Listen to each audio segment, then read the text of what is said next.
میرے والدین سفید پوش طبقے سے تعلق رکھتے تھے۔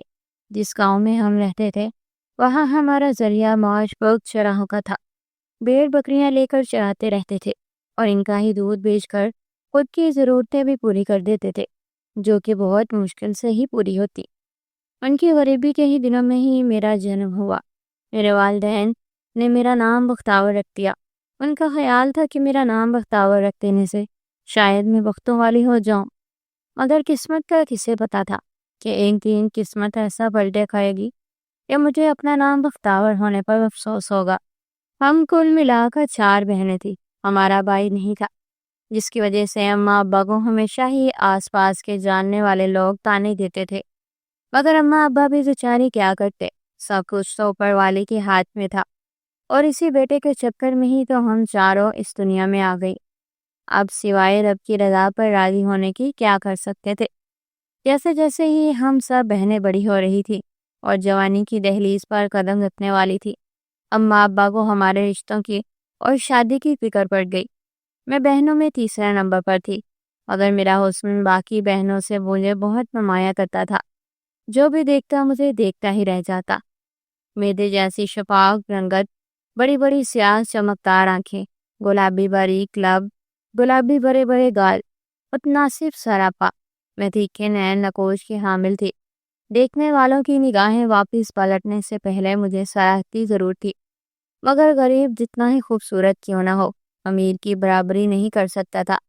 جب بھی کوئی میری تعریف کرتا ہے تو میں اپنی بہنوں میں سے خود کو بہت خوش نصیب سمجھتی تھی کہ قسمت حسن دینے کے معاملے میں مجھ پر مہربان ہوئی ہے، مگر یہ گمان بہت جلد ہی ختم ہو جانا تھا۔ دکھ کے گہرے کنویں مجھے خود میں سما لینے کو بے قرار تھے۔ کہتے ہیں نا، اگر ایک پل خوشی کا ہوتا ہے تو دوسرے لمحے اسے غم سے دو چار ہونا پڑے گا۔ اماں ابا کے پاس ہمیں پڑھانے کے اخراجات تو تھے ہی نہیں، بس گاؤں کے سرکاری اسکولوں میں تیسری جماعت پڑھ کر پڑھائی کو خیر بات کہہ دیا۔ میری بہنیں گھر کا سارا کام کرتی تھی، میں بس آرام سے اونچے اونچے خواب دیکھتی رہتی تھی، وہی خواب جو ہر خوبصورت لڑکی جوانی کی دہلیز پر قدم رکھتے ہی اپنی خوبصورتی کے ضم میں دیکھتی ہے۔ جیسے ہی میری بڑی بہن بلوغت کی عمر تک پہنچی، ان کی شادی میرے چچا جاد سے کر دی گئی، جو کہ خود بھی ہماری طرح سفید پوش طبقے سے تھے۔ غریب گھر کی لڑکیوں کو غریب گھر میں ہی جانا ہوتا ہے۔ اونچے خواب اکثر انسان کو پورے قد سے زمین پر گراتے ہیں۔ کچھ ایسا ہی معاملہ میرے ساتھ تھا۔ میری دوسری بہن کو بھی اپنی حیثیت کے مطابق جہیز دے کر میرے ماں باپ نے رخصت کر دیا، اور اب تیسرا نمبر میرا تھا۔ اماں ابا، میری بات سن لیں دونوں، میں کسی غریب گھر میں بیاہ کے نہیں جاؤں گی۔ میں نے اماں ابا کو پہلے ہی اپنے مستقبل کے منصوبوں سے آگاہ کر دیا، اور میرا کہا گویا پتھر پر لکیر کے مترادف تھا۔ میرے حسن کے چرچے سارے گاؤں میں تھے، بہت سے رشتے میرے لیے آئے، مگر میں تو کسی امیر شہزادے کی تلاش میں تھی۔ جو بھی رشتہ آتا اماں ابا کو صاف منع کر دیتی اور تمام رشتوں کو ٹھکراتی رہتی۔ اماں ابا نے بار بار مجھے سمجھانا چاہا، مگر میں اپنے خوابوں کی سنگ زیادہ فاصلہ طے کر گئی تھی، جس سے واپس مڑنا تقریباً ناممکن تھا۔ نہیں بختیور، تم غریب گھر کی بیٹی ہو، اونچے گھرانوں کے خواب دیکھنا تو تم چھوڑ دو، یہ نہ ہو تم بہترین کے چکر میں بہتر سے بھی ہاتھ دھو بیٹھو۔ میرا یہ رویہ دیکھ کر اماں نے غصے سے کہا، مگر مجھے کہاں پرواہ تھی ان سب کی، میں تو خود بھی شہزادی سمجھنے لگی تھی، جس کے لیے ایک امیر رشتہ آئے گا اور میں اس کے سنگ شادی کر کے اونچے محل جیسے گھر میں جاؤں گی، جس میں نہ کبھی پیسوں کی کمی ہوگی اور نہ ہی کبھی یہ سوچنا پڑے گا کہ یہ چیز میری قوت خرید سے باہر ہے۔ اپنی خواہشات کو آزادی کے ساتھ پورا کروں گی۔ مگر میں بھول گئی تھی، پیسوں سے چاہے ہر چیز خریدی جا سکتی ہے، مگر سکون اور صحت واحد شے ہے جسے کبھی بھی پیسے کے ترازو میں نہیں تولا جا سکتا۔ میرے چچا زاد بھی مجھ سے محبت کرتا تھا، مگر اس کی محبت مجھے میری خواہشوں سے بڑھ کر عزیز نہیں تھی۔ جن خوابوں کے پیچھے بھاگ رہی ہو نا تم بختیور، ایک دن پچھتانا بھی چاہو گی تو پچھتا نہیں سکو گی۔ میرے چچا زاد نے جب اپنی محبت کی میرے رویے سے بار بار توہین ہوتی دیکھی تو یہ سب کہہ کر مجھ سے اپنی تمام راہیں جدا کر لی۔ پر اس سب سے مجھے کون سا فرق پڑنا تھا؟ میں پھر کھلی آنکھوں سے خواب دیکھنے میں مشغول ہو گئی۔ بختاور، تم جو سب خواب دیکھ رہی ہو کبھی سچ نہیں ہوں گے۔ خوابوں کی کوئی حیثیت نہیں ہوتی، حقیقت میں رہنا سیکھو۔ میری بہنوں نے مجھے سمجھانا چاہا، مگر مجھے ان کی باتوں سے بار بار جلن کی بو آتی تھی کہ شاید وہ میری جتنی خوبصورت نہیں ہے، اسی لیے مجھ سے اور میرے حسن سے خوابوں سے جلتی ہیں، اور فقط جیلسی سے ہی مجھے میری اصل راہ سے ہٹانے کی کوشش میں لگی ہیں۔ اسی عرصے میں میری چھوٹی بہن کا بھی رشتہ پکا ہو گیا، اور اس کی شادی میرے اس چچا سے ہونے طے پائی جس نے مجھ سے محبت کے دم بھرے تھے۔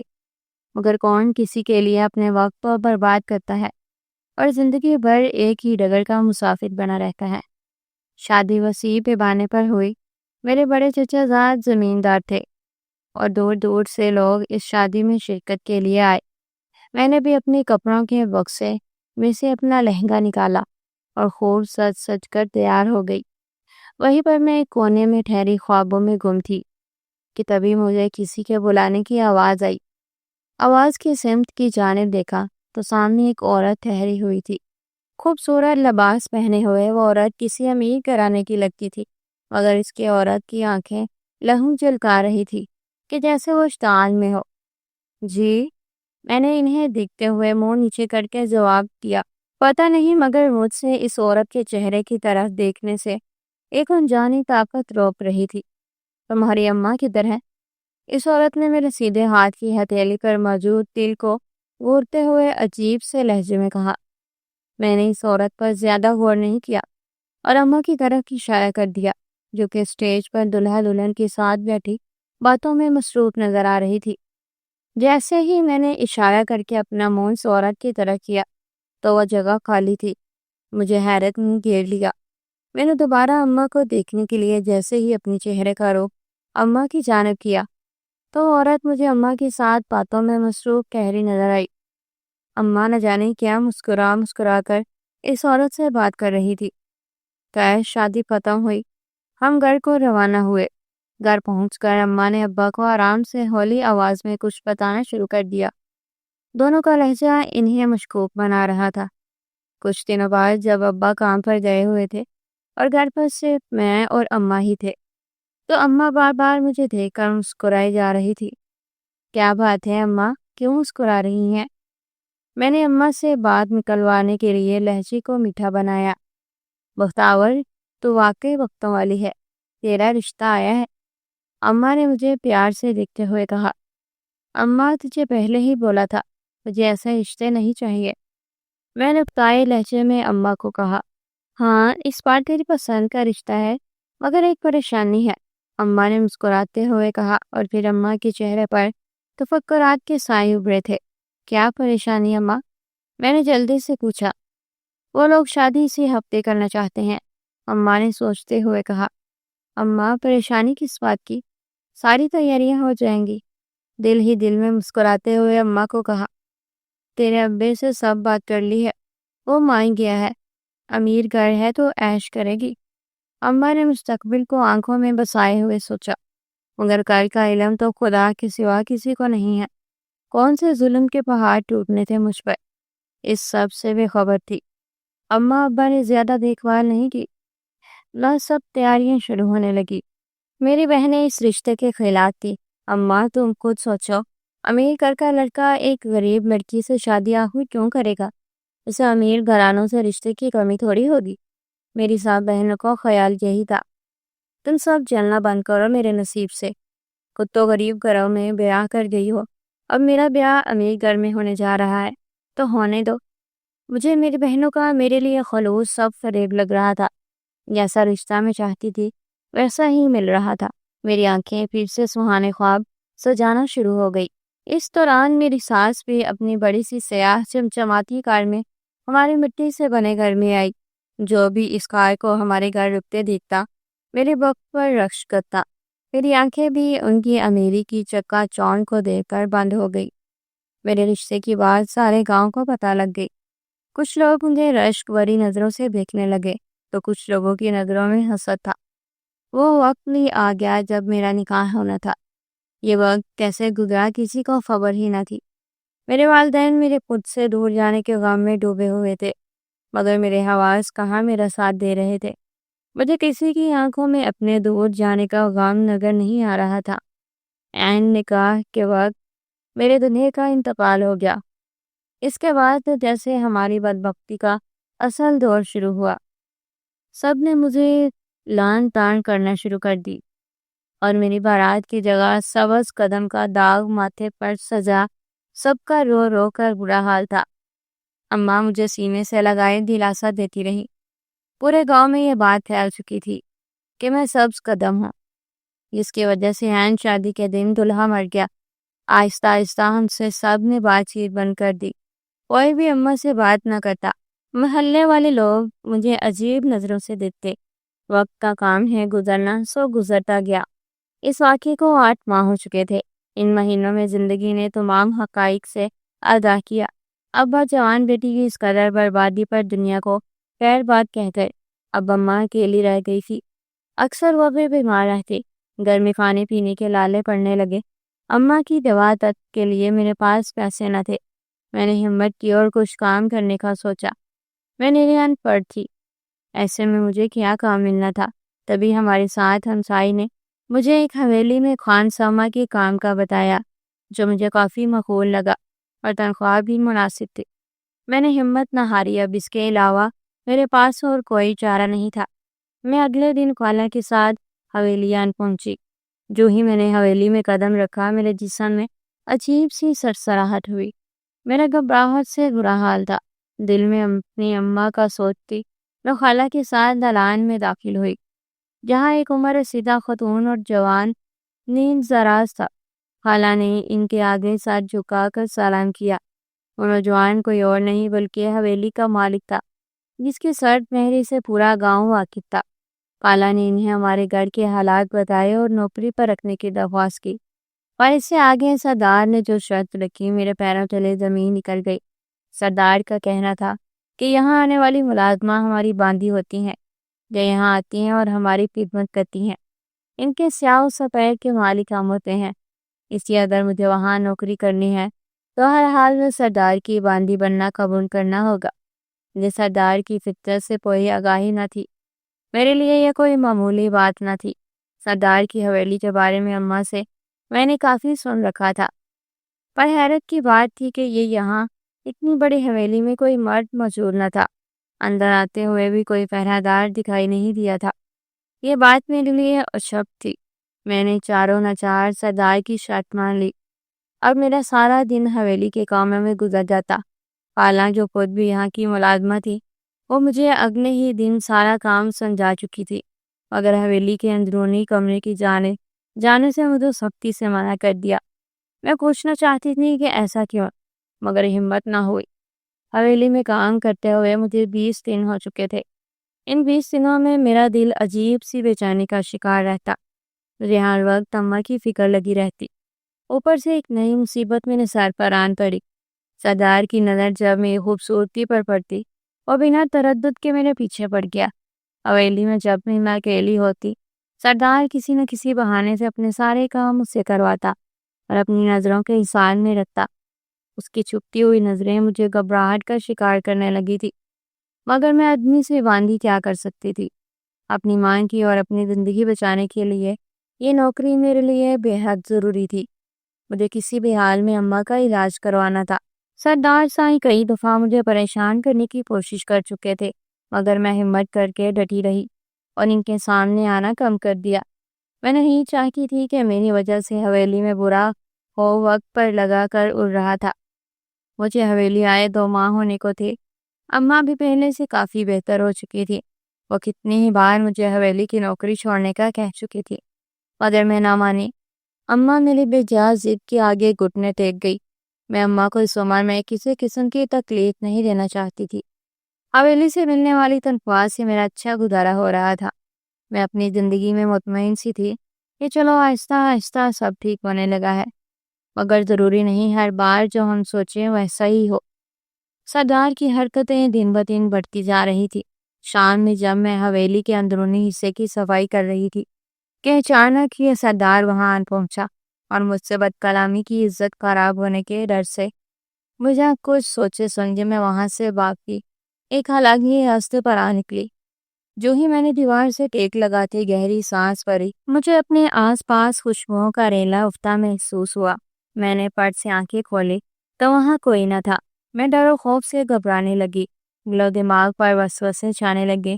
میں غور سے اپنے چاروں طرف نظریں دوڑانے لگی۔ یہ حویلی کا تہہ خانہ تھا جہاں خالہ نے مجھے سختی سے آنے سے منع کیا تھا۔ میں ان کی باتیں سوچتی حالت تر کر کے رہ گئی۔ میں جو ہی خوف سے زر پڑتی وہاں سے بھاگنے لگی۔ ایک تیز روشنی سی میری آنکھوں پر چھانے لگی۔ میں نے نظر اٹھا کر سامنے دیکھا تو روح لرز گئی۔ وہاں ایک بے حد خوبصورت نوجوان موجود تھا، لیکن زنجیروں میں جکڑا۔ اس سے آگے مجھے اور کچھ ہوش نہ رہا اور میں اندھیروں میں گرتی چلی گئی۔ مجھے ہوش آیا تو خالہ میرے پاس تھی۔ میں پہلے ہی آج ہوئے واقعے کی وجہ سے اتنا ڈر چکی تھی، فوراً ان کے سینے سے لگی، بلک بلک کر روتی خود پر بیتی داستان انہیں سنانے لگی۔ خالہ خود میری بات سن کر سبتے میں آ گئی تھی۔ ایسی صورتحال ہم دونوں میں سے کسی نے بھی تصور نہ کی تھی۔ خالہ نے مجھے چادر اڑاتے رات کے اندھیرے میں حویلی سے نکالا اور گاؤں میں موجود چھوٹی سی مسجد میں لے آئی جہاں امام صاحب پہلے سے موجود تھے۔ خالہ نے سلام کرتے سارا ماجرا ان کی گوش گزار کیا اور جو بات امام صاحب نے بتائی اسے سنتے ہم دونوں کی رنگت زرد پڑ گئی۔ امام صاحب نے حساب لگایا تو پتہ چلا کہ حویلی کے تہہ خانے میں کوئی جن قید ہے جو مجھ پر بری طرح عاشق ہو چکا ہے، میری خوبصورتی سے بھاگ گئی ہے۔ امام صاحب کی بات پر میں اور ڈر گئی۔ انہوں نے ہمیں تسلی دی اور 3 رات تک سورہ جن پڑھ کر پانی تہہ خانے میں ڈالنے کا کہا۔ میں نے خالہ کی مدد سے ایسا ہی کیا اور تیسرے دن جو ہی میں دم کیا پانی ڈالنے تہہ خانے میں پہنچی تو میری چیخیں نکل گئی کیونکہ وہاں تو سردار صاحب بے ہوش پڑے تھے۔ میں نے پانی ان کے چہرے پر چھڑکا تو وہ ہوش میں آئے اور انجان نظروں سے مجھے دیکھتے میرے بارے میں استفسار کرنے لگے۔ خالہ جو میرے پیچھے ہی تھی وہ بھی حیرانی سے اس انسان کی جگہ سردار کو دیکھ رہی تھی اور سردار کو سوالوں کے جواب دے رہی تھی۔ سردار نے حواسوں میں لوٹتے مجھ سے اپنے رویے کی معافی مانگی اور ساری بات بتانے لگے۔ میری بیوی ایک عامل کی بیٹی تھی، اسے طاقت حاصل کرنے کے بے حد شوق تھا۔ صحیح غلط کی کوئی پہچان نہ تھی۔ اس نے مزے سے نکاح کی رات بھی تعلق اپنے مقصد کے لیے بنایا تاکہ میرے وجود کو قید کر سکے، اپنی مرضی سے اپنا عمل پورا کر سکے۔ مجھ پر جب یہ حقیقت بھولی تو میں نے اسے چھوڑنے کی دھمکی دی اور جس رات اس کے عمل کی آخری رات تھی اماں نے اسے رنگے ہاتھوں پکڑ لیا۔ اس کا سارا عمل الٹا پڑا اور وہیں تڑپ تڑپ کر مر گئی۔ مگر جاتے جاتے مجھے زندگی کا روگ لگا گئی۔ جو عمل اس نے کیا تھا وہ جنزات کے لیے تھا، اس لیے میں جب بھی کسی نئے چہرے کو دیکھتا ہوں وہ طاقتیں مجھ پر حاوی ہوتی ہیں۔ تمہارا شکریہ، تم نے مجھے اس عذاب سے آزاد کرایا۔ ساری بات کرتے وہ آخر میں ہمارا شکریہ ادا کرنے لگے۔ میں اور خالہ پرسکون ہوئے کہ چلو جو ہوتا ہے اچھے کے لیے ہوتا ہے۔ بلا ٹلی، اب مجھے وہاں مزید ٹھہرنا مناسب نہ لگا۔ میں نے سردار سے اجازت چاہی تو انہوں نے مجھے کچھ پیسے اماں کے علاج کے لیے تھماتے رخصت کیا۔ میں اور خالہ گھر آ چکے تھے۔ میرے دل سے امام صاحب کے لیے ڈھیروں دعائیں نکل رہی تھی جن کی وجہ سے آج میں محفوظ تھی، ورنہ جانے کون سی انہونی ہو جاتی۔ میں اب باقاعدگی سے اماں کو حکیم صاحب سے لائی دعا دے رہی تھی۔ اماں کی طبیعت میں بھی آہستہ سدھار آنے لگا۔ میں یہ خوش آئند تبدیلی دیکھ کر بہت پرسکون تھی۔ دل کا ایک ویران گوشہ اماں کو صحت یاب ہوتے دیکھ کر پھر سے کھل اٹھا تھا۔ میں اس وقت سلائی کا کام شروع کر رہی تھی۔ حالانکہ بچوں کے کپڑے سلائی کرتی، جو پیسے ملتے اماں خود پر خرچ کر دیتی۔ انہیں دنوں میں میرے لیے اچانک ہی ایک رشتہ آیا۔ لڑکا شادی شدہ تھا لیکن بیوی مر چکی تھی۔ اماں نے بنا دیری کیے اپنے فرض سے سب کا دوش ہونے کی خاطر میری شادی طے کر دی۔ میں نے بھی خود کو حالات کے دائرے پر چھوڑ دیا تھا۔ میری ساس نے جہیز لینے سے صاف منع کر دیا اور شادی کی تمام رسموں کی بجائے فقط نکاح کرنے پر ترجیح دی۔ نکاح والے دن مجھے میری ساس بیوٹی پارلر لے گئی جہاں سے میں سج دج کر واپس اپنے گھر آ گئی۔ مہنگی گاڑی، مہنگے کپڑے، مہنگے جوتے، ان سب کی چمک میری آنکھوں کو خیرہ کر رہی تھی۔ میری ساس نے کار میں بیٹھتے پیچھے کالی تھیلی پکڑوائی۔ میں یہی سوچ رہی تھی کہ اس میں کیا ہو سکتا ہے کہ تبھی میری ساس کی آواز ابھری کہ جیسے اس نے میری سوچ کو پڑھ لیا۔ یہ تمہیں اپنے پاس ہی رکھنا ہے، تمہیں بلاؤں سے محفوظ رکھے گی، اور اسے جب تم میرے بیٹے کے کمرے میں جاؤ گی اسے کھول کر میرے بیٹے کو کھلا دینا، میری ساس نے پوٹلی کو دیکھتے ہوئے کہا۔ مجھے میری ساس کی بات سن کر حیرانگی ہوئی۔ آخر اس پوٹلی میں کیا تھا جسے میری بلاؤں کو ٹالنے کا کہہ کر شامیر یعنی میرے ہونے والے شوہر کو کھلانے کا کہہ رہی تھی۔ اسی کشمکش میں ہم لوگ گھر پہنچ گئے۔ دلہن کی طرح سچی صبری میرا روپ نکھر رہا تھا۔ مجھے اماں نے کمرے میں جا کر بٹھا دیا۔ میرا ذہن بار بار اسی پوٹلی کے گرد گھوم رہا تھا۔ اس سے پہلے میں کچھ اور سوچتی نکاح کا وقت ہو گیا تھا۔ نکاح کا وقت بھی ہو گیا مگر میرا دلہا نہیں آیا۔ یہ بات اماں کو ناگوار گزری۔ نکاح کے کاغذ پر دلہے کے سائن ہو گئے اور پھر نکاح خواہ نے مجھ سے بھی نکاح کی اجازت مانگی۔ نکاح کے بعد سب سے زیادہ خوشی میری ساس کے چہرے پر تھی۔ شاید بیٹے کو بیاہنے کی خوشی تھی، مگر یہ خوشی تو اپنا مقصد پورا ہوتے دیکھ کر ہو رہی تھی۔ رخصتی کے وقت سب مجھ سے مل کر آبیدہ ہو گئے، مگر مجھے تو بس نئے گھر جانے کی جلدی تھی۔ اتنے عرصے بعد میری زندگی میں خوشیاں آئی تھی۔ میری ساری بہنیں موجود تھی جنہوں نے برے وقت میں مجھ سے منہ موڑ لیا تھا اور مڑ کر نہ دکھا تھا۔ آج میرا دن تھا اور میں بھی سب سے ملی، مگر اپنی بہنوں سے نہیں ملی جو کہ میرے رشتے کے خلاف تھی۔ دفتہ میری مزاج میری بہن کے شوہر اور میری چچا زاد پر پڑی، جس کی نظر مجھ پر ٹکی تھی۔ دیکھو غور سے دیکھو، مجھے تم سے لاکھ گنا بہتر شوہر ملا ہے۔ میں نے اپنی چچا زاد کو ملتے ہوئے اس کے کان میں سرگوشی کی، جسے سن کر اس کا چہرہ لال ہو گیا۔ امیری کا زم مجھے کہیں کا نہیں چھوڑنے والا تھا۔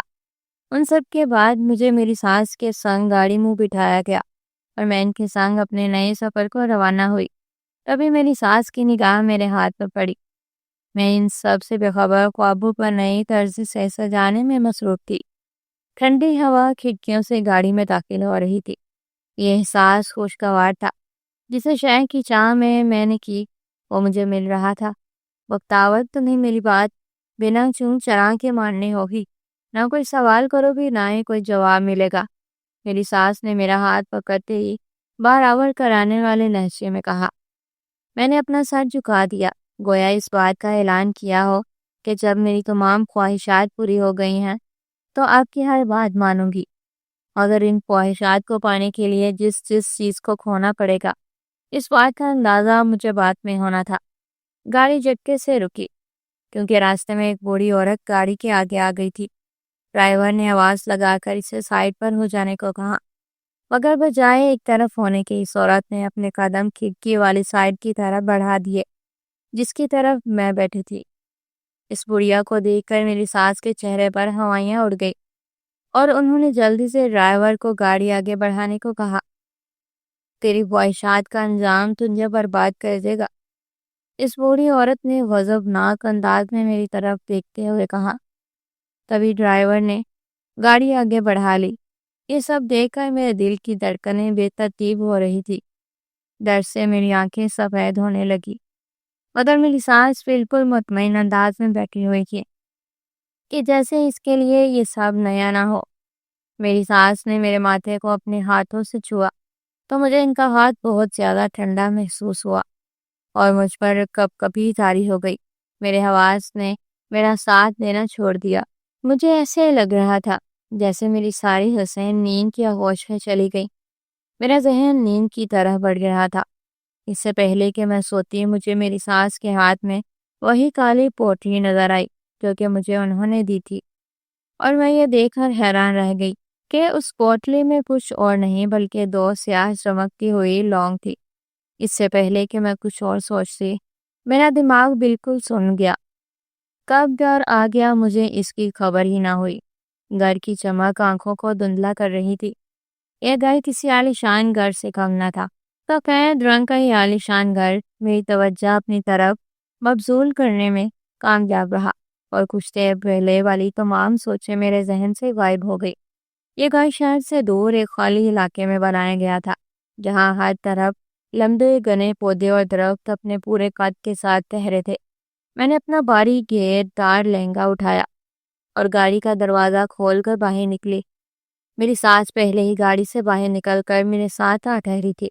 اس گھر میں عجیب سی یاسیت چھائی ہوئی تھی۔ باہر سے جتنا یہ گھر خوبصورت نظر آتا تھا اندر سے بھی اتنا ہی شاندار تھا، مگر ایک چیز مجھے حیران کیے جا رہی تھی۔ یہ گھر میں مجھے کوئی سجاوٹ نظر نہیں آ رہی تھی۔ ایک ناگوار سی بدبو میرے ناک کے نتنوں سے ٹکرائی۔ بختاور، وہ سامنے والا کمرہ تمہارا ہے، جاؤ، تمہارا شوہر تمہارا انتظار کر رہا ہے۔ میری سانس بے لچک لہجے میں کہہ کر اس بڑے سے گھر میں غائب ہو گئی جہاں کسی زیرو کا نام و نشان نہ تھا۔ ارد گرد کا جائزہ لیتے ہوئے مجھے اپنے کاندھے پر کسی کا بھاری ہاتھ محسوس ہوا۔ اس سے پہلے کہ میں پیچھے مڑ کر دیکھتی، کمرے کا دروازہ کھل گیا جس میں میرا شوہر میری راہ دیکھ رہا تھا۔ میں نے پیچھے مڑ کر اپنے کندھے پر ہاتھ رکھنے والے کو دیکھنا چاہا تو وہ جگہ بالکل خالی تھی۔ میں نے اسے اپنا وہم سمجھا اور لہنگا اٹھائے سر درج کر اپنے کمرے کے کھلے دروازے کی طرف بڑھانے لگی۔ جیسے ہی کمرے میں داخل ہوئی تو دیکھا کہ وہاں ایک خوبصورت نوجوان بیٹھا تھا جس نے سیاہ رنگ کا لباس زیب تن کر رکھا تھا۔ شادی کے دن کالا لباس تو کون پہنتا ہے؟ مجھے یہ سب عجیب لگ رہا تھا۔ او بختاور، دروازے میں کیوں ٹھہری ہو؟ اندر آؤ۔ شاہ میر کی خوبصورت آواز کمرے میں گونجی جو کہ مجھے بلا رہا تھا۔ میرے قدم اس آواز کے شہر میں جکڑے بیڈ کی طرح بڑھنے لگے جہاں پر شاہ میر بیٹھا ہوا تھا۔ میں نے اپنے قدموں کو آگے بڑھنے سے انکار کر دیا اور بیڈ کے کنارے پر جا کر ٹھہر گئی۔ شاہ میر بیڈ سے اٹھ کر نیچے اترا اور مجھے شانوں سے تھام کر بیڈ پر بٹھا دیا۔ میرا دل اگلے آنے والے پل کا سوچ کر لرز رہا تھا۔ شاہ میر مجھے بیڈ کے کنارے بٹھا کر کمرے میں موجود الماری کی طرف بڑھ گیا۔ میں حیرانگی سے شاہ میر کی ساری کارروائی دیکھ رہی تھی۔ شاہ میر نے الماری سے کالے رنگ کی ڈبیا دی اور کہا کہ جو اماں نے تمہیں کہا ہے وہی کرنا ہے۔ جیسے ہی میں جانے لگی مجھے شاہ میر نے جانے سے روکا۔ ماں نے تمہیں کچھ میرے لیے دیا تھا؟ میرے شوہر نے مجھے روکتے ہوئے مجھ سے سوال کیا۔ تبھی مجھے وہ کالی پوٹلی یاد آئی جو میری ساس نے مجھے دی تھی، مگر اس میں کیا تھا؟ یہ بات میرے ذہن سے ختم ہو گئی۔ میں نے اپنے پرس میں موجود کال پوٹلی اپنے شوہر کو دی اور واش روم میں چلی گئی۔ مجھے شادی کی پہلی رات ہی کالا لباس پہننا حیران کر رہا تھا۔ شاید شاہ میر کو یہ رنگ پسند ہو۔ یہ خیال آتے ہی میں نے جلدی سے اپنی شادی کے کپڑوں کو اتارا اور کالا جوڑا زیب کر لیا۔ میں باہر آئی تو شاہ میر کو دیکھا جو کہ بیڈ پر بیٹھا میرے انتظار میں تھا۔ میرے آتے ہی اس نے میری آنکھوں پر پٹی باندھتے لیٹنے کو کہا۔ میں جتنا حیران ہوتی کم تھا۔ آخر یہ سب میرے ساتھ کیا ہو رہا تھا؟ میرا نیا نویلا دلہا جس نے ایک نظر مجھے غور سے نہیں دیکھا اور نہ ہی مجھے دیکھتے ہوئے ان کی آنکھوں میں کوئی ستائش ادری۔ شاہ میر کا سرد رویہ مجھے الجھائے جا رہا تھا، مگر اپنی خواہشات کو پورے ہوتے دیکھ میں نے اس سب کو نظر انداز کر دیا۔ میں فوراً کے کہے مطابق بستر پر نیم دراز ہوئی اور پتہ نہ چلا کب لیٹتے ہی نیند نے مجھے اپنی آغوش میں سمیٹ لیا۔ میری آنکھ آدھی رات کو پیاس کی شدت سے کھولی تو میں نے جلدی سے پٹی ہٹاتے پانی پینے کے لیے اٹھنے کی کوشش کی۔ اس نے جیسے ہی مجھے جھانک کے دیکھا تو اس کی آنکھیں لہو چھلکانے لگی۔ اس نے مجھ پر کچھ پڑھ کر پھونک ماری جس سے میں ایک ہی جگہ پر ساکن ہوئی۔ میرا دماغ اور آنکھیں اپنا کام صحیح طریقے سے کر رہے تھے، مگر میرا جسم مفلوج ہو چکا تھا کہ اپنے جسم کو حرکت نہیں دے سکتی تھی۔ اس نے مجھے جتاتی آنکھوں سے دیکھا جیسے اس نے مجھ پر قبضہ کر لیا ہو۔ میری آنکھوں سے آنسو بہنے لگے۔ یہ کیا آفت مجھ پر پہلی رات ہی نازل ہو گئی تھی؟ اپنی خواہشات اس طرح پوری ہوتے تو نہیں چاہی تھی میں نے، لیکن ابھی تو اور بھی آزمائش باقی تھی جن سے مجھے گزرنا تھا۔ شاہ میر نے میری طرف دیکھتے ہوئے اس صندوق سے وہ پوٹلی کھول کر لونگ پر کچھ عمل کرتا میرے دونوں بازوؤں پر پھیرنے لگا۔ میری آنکھوں کی پتلیاں خوف سے سکڑنے لگی۔ اس کے بعد شاہ میر نے سائڈ پر پڑا ہوا کانچ کا گلاس اٹھایا جس میں سیاہ رنگ کا بدبودار مایا موجود تھا، اس کی ناگوار بو مجھے دور سے آ رہی تھی۔ شاہ میر نے وہ مایا آہستگی سے اپنے حلق سے اتارنے لگا اور اس پر کچھ پڑتا اور پھر گھونٹ بڑھتا۔ اچانک مجھے کمرے میں اندھیرا محسوس ہوا۔ خوف سے میرا برا حال تھا۔ میرے شوہر نے لائٹ آف کر دی۔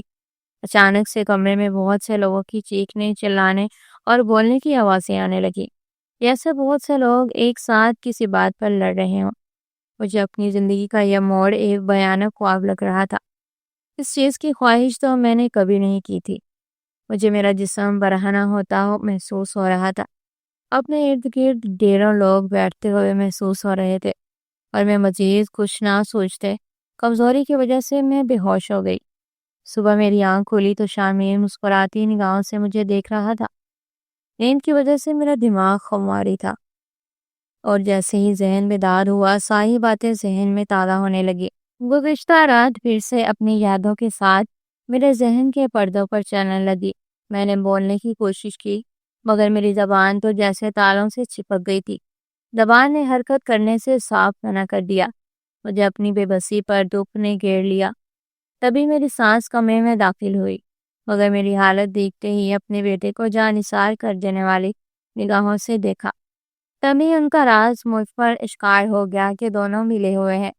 آج چاند کی آخری تاریخ ہے اور آج کا دن ہی ہمیں ہمارے مقصد کے قریب لے جائے گا، میری ساس نے میرے شوہر سے کہا، اور دونوں ہی اپنے مقصد کو جلد پا لینے کی خوشی میں کہے لگانے لگے۔ ان کا کون سا مقصد تھا، کیا چاہتے تھے مجھ سے، ابھی میں اس حقیقت سے ناواقف تھی۔ میں اپنی قسمت پر آنسو بہانے کی سوا کر بھی کیا سکتی تھی۔ مجھے میرے گھر والے یاد آنے لگے۔ میرا گھر یاد آنے لگا۔ جب میں اپنے گھر میں تھی تو غربت ہوتے ہوئے بھی عیش کرتی تھی مگر گھر میں آنے کی چاہ نے سب رشتے مجھ سے کوسوں دور کر دیے۔ میری باقی ماندہ تمام خواہشات اپنے جنازے پر ماتب کنا قبر میں دفن ہو گئی۔ اور کون کون سے امتحان باقی تھے، مجھے خدا یاد آنے لگا۔ مصیبت اور بیماری میں سب سے پہلے خدا کا نام ہی یاد آتا ہے۔ اس گھر میں رہتے یہ بات جان چکی تھی کہ میرے سسرال والے اچھے لوگ نہیں تھے اور نہ ہی کسی خدا کو جانتے تھے، شیطان کے پیروکار تھے۔ میری ساس نے مجھ پر کوئی پانی ڈالا تو میں پھر سے پہلے جیسی ہو گئی۔ میرا جسم حرکت کرنے لگا۔ اگر تم نے دوبارہ کوئی بات کرنے کی کوشش کی، یہ میرے کام میں ٹانگ اڑانے کی کوشش کی تو بہت برا حشر کروں گی تمہارا۔ جو بھی ہو رہا ہے اسے ہونے دو، اسے میں تمہاری سلامتی مخفی ہے، میری ساس نے مجھے اپنے کرک لہجے میں کہتے ہوئے آخری موقع دیا۔ میں اس ویران جگہ سے بھاگنے کا سوچ بھی نہیں سکتی تھی، اس لیے اپنی زندگی کو جس ڈگر پر چل رہی تھی اس پر چلانے کا فیصلہ کر دیا۔ میں نے اللہ کو یاد کرنے کی کوشش شروع کر دی۔ جو آیات بچپن میں سنی تھی اور پڑھی تھی ان کا ورد کرنا شروع کر دیا مگر میری زبان کنگ ہو گئی، دماغ مفلوج ہو جاتا اور جب دوسری باتیں کرنے کی باری آتی میری زبان حرکت میں آ جاتی۔ میں نے بہت بار وضو کرنے کی کوشش کی۔ جیسے ہی میں نل کو چلاتی تو پانی کی بجائے سیاہ بدبودار پانی نل سے آنا شروع ہو جاتا۔ ان سب باتوں سے یہ واضح ہو گیا تھا میری ساس عام انسان نہیں ہے اور میرا شوہر بھی ہر غلط کام میں اپنی ماں کا ساتھ دیتا تھا۔ ایک دن جب یہ دونوں کہیں گئے تھے تو میں نے گھر کا جائزہ لینا شروع کر دیا۔ گھر میں ایک کمرہ کونے پر موجود تھا۔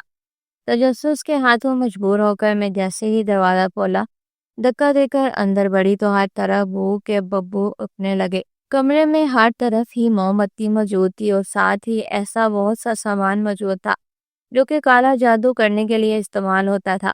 مجھے یہ سب اس لیے معلوم تھا کیونکہ میں جب حویلی میں کام کرتی تھی خالہ سے کافی بار سردار کی بیوی کا ان کاموں میں ہونا سن چکی تھی اور امام صاحب کی باتیں ابھی تک میرے ذہن میں پردے پر تازہ تھی۔ سیاہی کے ڈھیر کمرے کے وسط میں پڑے تھے اور ساتھ ہی ایک کونے میں جہاں اندھیرا تھا وہاں دو چمکتی ہوئی آنکھیں نظر آ رہی تھی۔ میں کیسے ہی اس کونے کی طرف گئی تو یہ دیکھ کر میرا دل ہی دہل گیا کیونکہ وہاں الو پنجرے میں قید تھا اور اپنی سرخ آنکھوں سے مجھے گھور رہا تھا۔ ڈر کی لہر میرے جسم میں دوڑ گئی۔ میں کمرے سے نکلنے کی جدوجہد میں جیسے ہی کمرے کے دروازے تک پہنچی، عین اسی لمحے میری ساس اور شوہر نے دروازہ کھولا اور اندر آئے۔ دونوں کو اندر دیکھ کر میری سانسیں رکنے لگی۔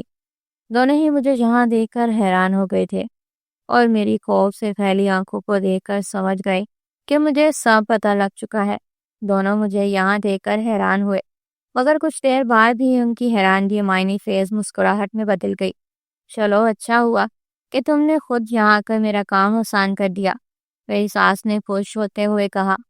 میری ساس کوئلے سے ایک دائرہ بنانے لگی۔ وہ دائرہ اتنا بڑا تھا کہ ہم تینوں ہی اس میں آرام سے بیٹھ سکتے تھے۔ گول دائرہ بنا کر 3 کونے بنا دیے۔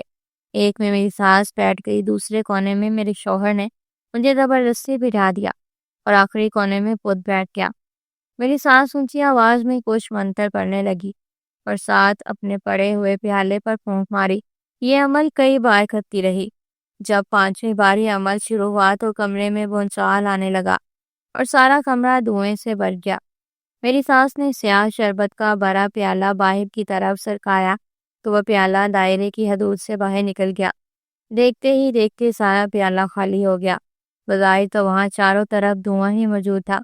میرے جسم کا سارا لہو خشک ہونے لگا۔ ڈر سے بدن کانپنے لگا۔ اس سے پہلے میرے حواس میرا ساتھ چھوڑ دیتے، میری سانس نے وہی پیالہ دوبارہ اٹھایا۔ آگے کیا ہونے والا تھا؟ یہ خیال کی روح نکالنے والا تھا۔ میری سانس نے میری طرف دیکھ کر میرے خوف سے سرد پڑتی آنکھوں میں اپنی سرخ آنکھیں گرا دیں۔ مجھے میرا دماغ تاریکی میں ڈوبتا ہوا محسوس ہو رہا تھا۔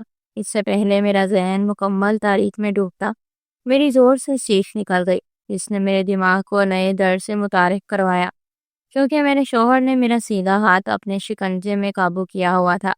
مجھے خود پر حیرانگی تھی کہ آخر میں اتنا ظلم سہنے کے بعد زندہ کیوں ہوں۔ اپنے گھر میں چھوٹی سی چوٹ پر رونے والی لڑکی کو اپنے سسرال میں کیا کیا سہنا پڑ رہا تھا۔ میری آنکھیں میں ڈال ہوتے ہوئے بند ہونے لگی تھی۔ آج آخری رات ہے، کل ہمیں ہمارا پھل مل جائے گا، ہمارا مقصد پورا ہوگا، میرے شوہر نے خوش ہوتے ہوئے اپنی ماں کو کہا۔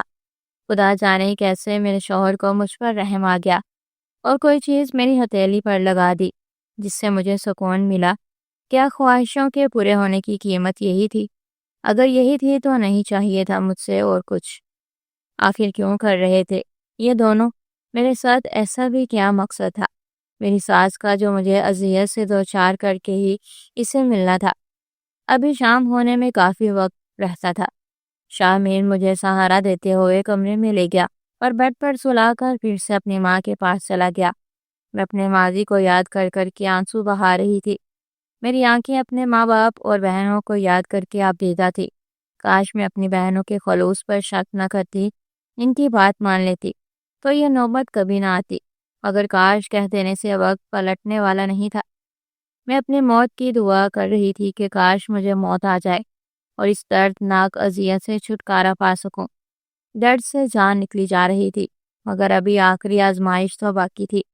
جو لڑکی سہج سچ کر رہنے والی تھی، اب اگر مجھے کوئی دیکھتا تو پہچان ہی نہ پاتا کہ میں وہی بختور ہوں جس کے وقت کو دیکھ کر سب رشک کرتے تھے۔ بدن ان چند مہینوں میں ہی سوکھ کر کانٹا ہو چکا تھا۔ آنکھیں اندر کو دس گئی تھی، مگر یہاں پرواہ کسے تھی؟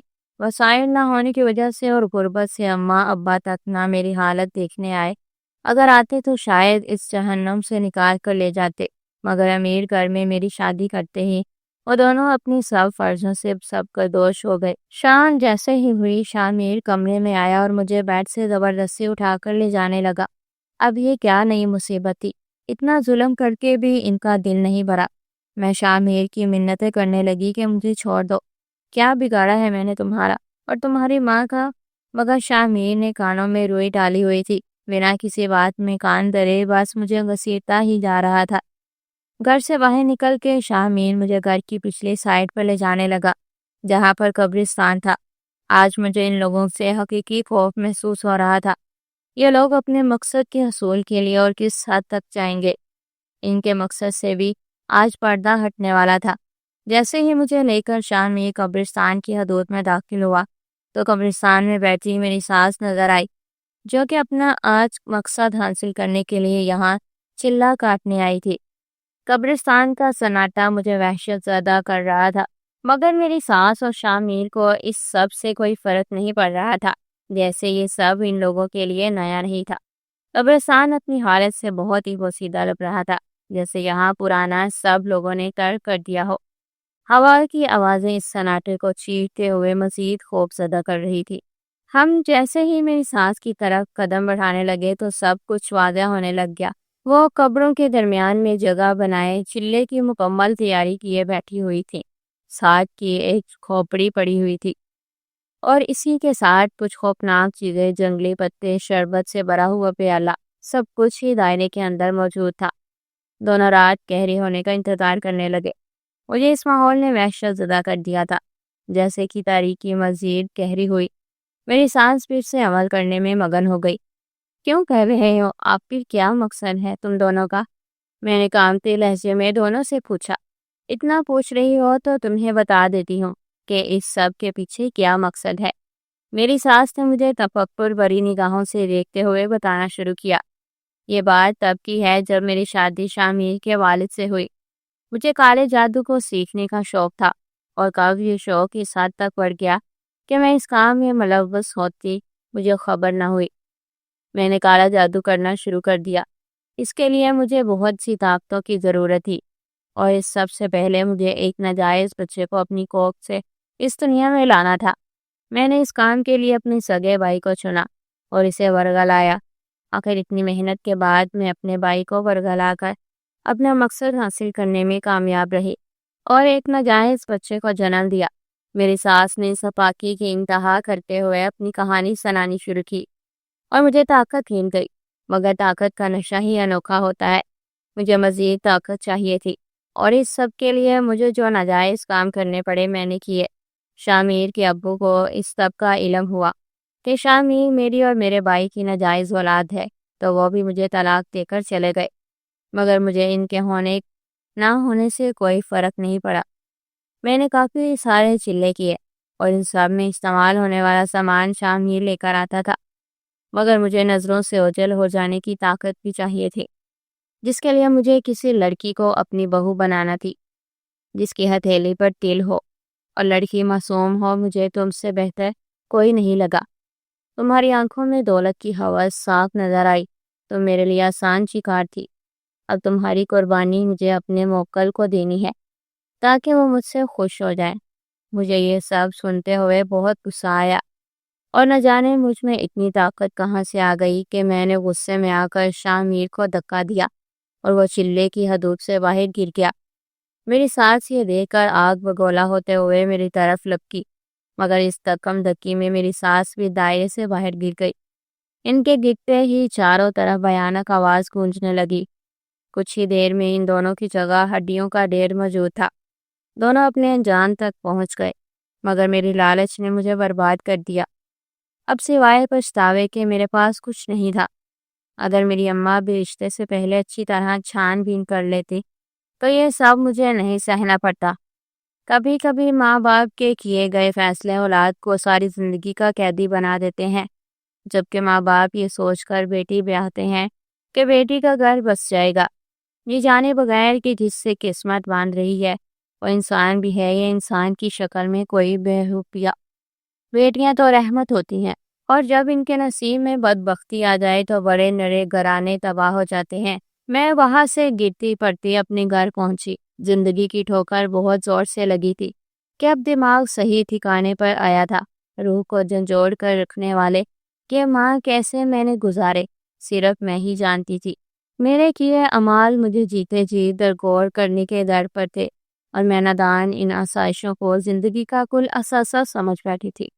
شاید میری بھی غلطی نہیں، بچپن سے ہر ایک چیز کے لیے ترستی آئی تھی، تو ایک ساتھ اتنا کچھ ملنا مجھے مغرور کر گیا تھا، یہ جانے بغیر کہ غرور صرف اور صرف اللہ کی ذات کو جچتا ہے اور کسی کو نہیں۔ دنیا میں موجود ہر شخص میں کوئی نہ کوئی خامی موجود ہے، کوئی بے عیب نہیں۔ پھر ہم کیسے کسی کو نیچا دکھا سکتے ہیں اپنی دولت کے بل بوتے پر؟ ایک دن ایسا بھی آتا ہے کہ وہی دولت گلے کا توق بن جاتی ہے اور ہم بے بس رہ جاتے ہیں۔ اپنی اصل بے بسی کا اندازہ ہمیں اس وقت ہوتا ہے جب ہم پر گزرتی ہے۔ میرے اپنوں سے بے اعتنائی کی خوب سزا ملی تھی مجھے کہ میری ذات کا سارا غرور و تنتا جاگ کی مانند بہتا چلا گیا۔ کب سوچتا ہے انسان کی زندگی ایسے تک موڑ پر لا چھوڑے گی؟ یہ سب قدرت کے فیصلے ہوتے ہیں، اور وہی ان کے انجام سے باخبر ہے۔ میں گھر پہنچی اور اماں سے مل کر ان کو سارے حالات بتائے۔ کسی کے لیے بھی اس بات پر یقین کرنا ناممکنات میں سے تھا، مگر میرے اوپر جو اس وقت بیت رہی تھی اس سے صرف میں اور میرا رب واقف تھا۔ میرے غرور نے مجھے تباہ کر دیا تھا۔ میری زندگی کی تمام خوشیاں میرے تکبر کے محل میں دفن ہو گئی تھی۔ میں نے خود کو سنبھالتے اپنی تمام بہنوں سے معافی مانگی اور آئندہ کے لیے اللہ سے توبہ کی۔